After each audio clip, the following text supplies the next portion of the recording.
छोटी छोटी 4 बातें आपको जिंदगी में बहुत काम आएंगी। पहली, कभी अकेले चलने का मन हो ना, डरना मत, क्योंकि जिनमें अकेले चलने का हौसला होता है फिर उन्हीं के पीछे काफिले चलते हैं। दूसरी बात, अपनी जिंदगी में ऐसे दोस्त शामिल कर लो जो आईना और साया बनकर तुम्हारे साथ रहे, क्योंकि आईना कभी झूठ नहीं बोलता और साया कभी साथ नहीं छोड़ता। तीसरी बात, कभी भी इस बात की परवाह मत करना कि कोई क्या कहता है, क्योंकि तुम्हारे घर के खर्चे तुम ही को उठाने हैं, लोगों को नहीं।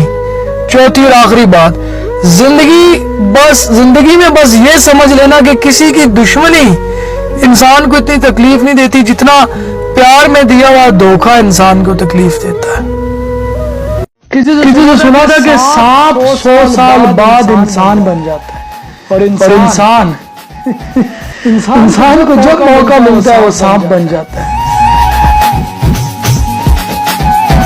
तुम्हें पता है अंतुल हयात का मतलब, इसका मतलब है तुम जिंदगी हो मेरी। जिंदगी तो किसी कहते हैं, सांस लेने को नहीं, जिंदा रहने को नहीं, तुम्हारी आवाज को, तुम्हारी दीद को, तुम्हें कहते हैं जिंदगी।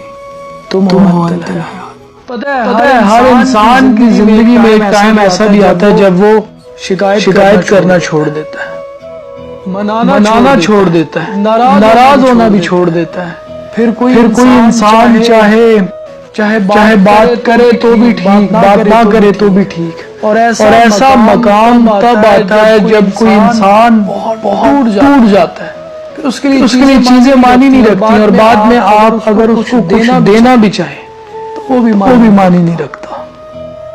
इंसान को इंसान से दूर करने वाली ये 2 चीजें, पहली ज़बान और दूसरी पैसा। वैसे यही 2 चीजें इंसान को इंसान के करीब भी कर सकती हैं। आप क्या कहते हैं? मैंने जिंदगी में बहुत बार नाकामी को देखा है। मैं बहुत बार गिरा हूं, उठा हूं, लेकिन खुद से हमेशा ये एक बात कही है कि मैं हारने को तैयार हूं हर बार, पर मैं लड़ने को तैयार हूं हर बार। नाकामी ये नहीं कि आप नाकाम हुए हैं, नाकामी ये कि आपने नाकामी के बाद कोशिश नहीं की। सो अपनी गलतियों से, अपनी नाकामियों से सीखते जाइए और आगे बढ़ते जाइए।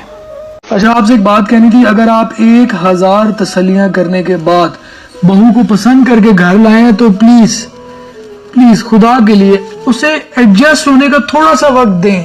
20 से 22 साल की बच्ची से आप ये एक्सपेक्ट करें कि वो 50 साल की एक औरत वाली समझदारी रखेगी, है ना?